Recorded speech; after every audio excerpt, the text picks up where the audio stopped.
ভাবে ঈমানেরও একটা ফাউন্ডেশন রয়েছে, ইসলামেরও একটা ফাউন্ডেশন রয়েছে, দ্বীনের একটা ফাউন্ডেশন রয়েছে। নবীজি সাল্লাল্লাহু আলাইহি ওয়াসাল্লাম বলেন, যার ফাউন্ডেশন মজবুত হবে না, সে ঈমানের উপরে থাকা চলা তার জন্য বড় দুষ্কার হয়ে যাবে। কথা বলেন ঠিক কিনা? ঈমানের ফাউন্ডেশন কি?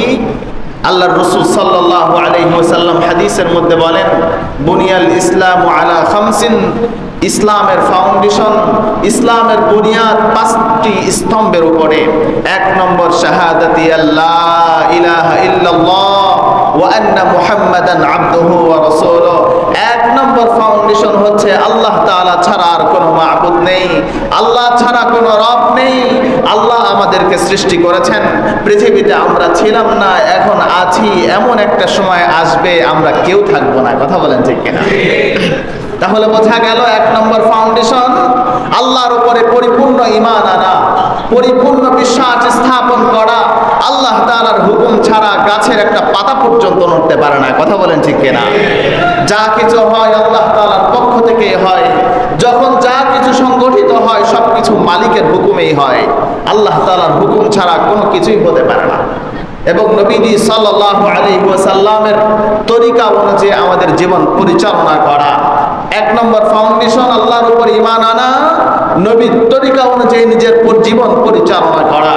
2 নম্বর ফাউন্ডেশন যথা সময়ে নামাজ আদায় করা, সময় মতো নামাজ আদায় করা, জামাতের সাথে নামাজ আদায় করা।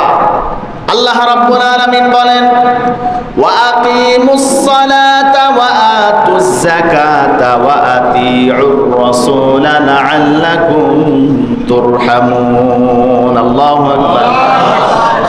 আল্লাহ রাব্বুল আলামিন বলেন, ও আমার বান্দা বান্দিরা শুনে রাখো, আমি আল্লাহ রাব্বুল আলামিন তোমাদেরকে 3টি কর্মসূচি দিলাম। যদি তোমরা আমার এই 3টি কর্মসূচির উপর আমল করতে পারো, আমার দিয়া আমার বাতলানো এই 3টি পথের অনুসরণ যদি তোমরা করতে পারো, যাও আমি কথা দিলাম আমার রহমতের চাদর দিয়ে তোমাদেরকে আবৃত করে নিব। মুসলমান ভাইরা আমার, ঘরের মধ্যে এসি আছে, সব কিছুই আছে, শান্তির আসবাবের কোনো কিছু কমতি নাই, এরপরও ব্যক্তি রাত্রে ঘুমাইতে পারে না। শান্তির আসবাবের কোনো কিছু কমতি নাই, কিন্তু মনের মধ্যে শান্তি নাই। এমন মানুষ আছে না নাই?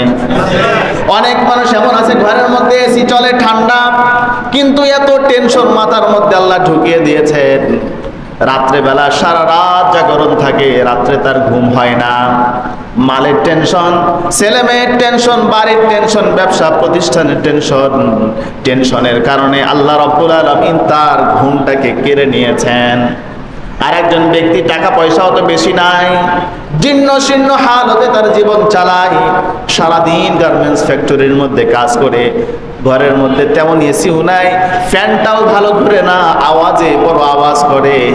রাত্রেবেলায় যখন খাওয়া দাওয়া করে বিছানার মধ্যে মাথাটা লাগিয়ে দেয়, আরামের ঘুমের মধ্যে সে নিমজ্জিত হয়ে যায়।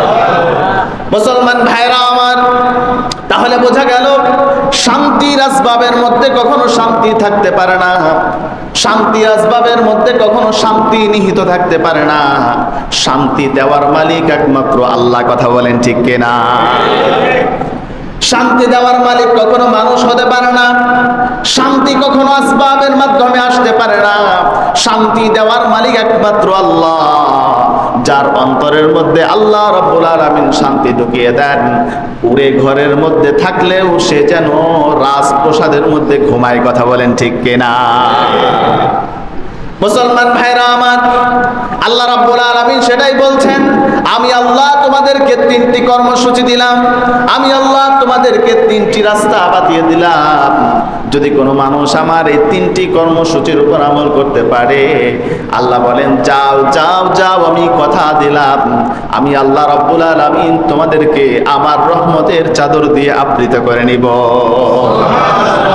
তোমাদের কোনো ভয় থাকবে না, টেনশন থাকবে না। ঘরের মধ্যে এসি না থাকলে অন্তরের মধ্যে তোমাদের প্রশান্তি ঢুকিয়ে দেব।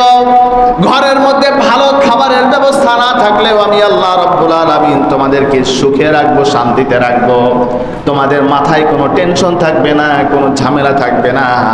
আমি আল্লাহ রাব্বুল আলামিন টেনশন নামক জিনিসটাকে তোমাদের জীবন থেকে আমি আল্লাহ চিরদিনের জন্য হটিয়ে দিব। এক নম্বর কর্মসূচি আল্লাহ রাব্বুল আলামিন বলেন ওয়া আকিমুস সালাত, যথা সময়ে নামাজ আদায় করবে, ওয়াক্ত মতো নামাজ আদায় করবে, আমার হাবিবের তরিকা অনুযায়ী নামাজ পড়বে। ওয়া আতুজ যাকাত, দুই নম্বর কর্মসূচি যাকাত আদায় করবে। ওয়া আতিউর রাসূল, আমার নবী মুহাম্মদ আরবি মুহাম্মদ সাল্লাল্লাহু আলাইহি ওয়াসাল্লামের তরিকার অনুসরণ করবে। আল্লাহ বলেন লাআল্লাকুম তুরহামুন, যাও আমি কথা দিলাম তোমাদের কোনো অশান্তি থাকবে না, আমার রহমতের চাদর দিয়ে আমি আল্লাহ তোমাদেরকে আবৃত করে নিব।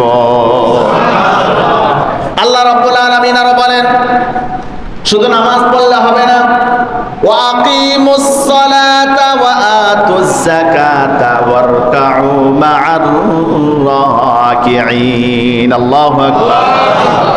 আল্লাহ রাব্বুল আলামিনের সুস্পষ্ট ঘোষণা ওয়াকিমুস সালাত ওয়া আতুজ যাকাত ওয়া আতিউর রাসূল ওয়ারকাউ মা'আর রাকিঈন। আল্লাহ রাব্বুল আলামিন বলেন তোমরা নামাজ পড়ো, যথা সময়ে নামাজ আদায় করো, নামাজকে তোমরা কায়েম করো। ওয়া আতুজ যাকাত, যাকাত আদায় করে দাও। ওয়ারকাউ মা'আর রাকিঈন, এবং যারা রুকু করে, যারা অবনত হয়, তাদের সাথে তোমরা অবনত হয়ে যাও। এই আয়াতের ব্যাখ্যায় মুফাসসিরিন ইকরাম লিখেন ওয়ারকাউ মা'আর রাকিঈন, যারা অবনত হয় তাদের সাথে অবনত হও। এর মানে হলো যারা নামাজি, যারা নামাজ পড়ে তাদের সাথে তোমরা উঠা বসা করো। একজন নামাজি ব্যক্তি কখনো বেনামাজিদের সাথে উঠা বসা করতে পারে না। এই আয়াতের ব্যাখ্যায় আল্লাহ বুঝাইলেন হে ইমানদার, খবরদার তুমি বেনামাজির সাথে চলতে পারবে না, বেনামাজির হাতের খাবার খেতে পারবে না। কারণ তুমি যখন বেনামাজির হাতের খাবার তোমার দেহের মধ্যে ঢুকে যায়, ইমানের স্বাদ, আমলের স্বাদ, ইবাদতের স্বাদ তোমার অন্তরের মধ্য থেকে দূরীভূত হয়ে যায়, দূরে সরে যায়। নামাজ পড়লে আর ভালো লাগে না, কোরআন তেলাওয়াত করতে মন চায় না, জিকির আজকার করতে মন চায় না। এই জন্য যারা বেনামাজি তাদের হাতের খাবারকে বর্জন করা, যারা নামাজ পড়ে তাদের হাতের খাবার খাওয়া, যারা নামাজ পড়ে না তাদের হাতের খাবার খাওয়া যাবে না। কারণ বেনামাজিদের হাতের খাবার খাইলে ইবাদতের স্বাদ, লজ্জত তার অন্তর থেকে দূরে সরে যায়।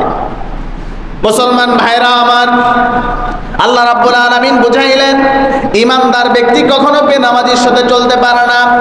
ইমানদার ব্যক্তি কখনো যারা দ্বীন মানে না তাদের সাথে চলতে পারে না।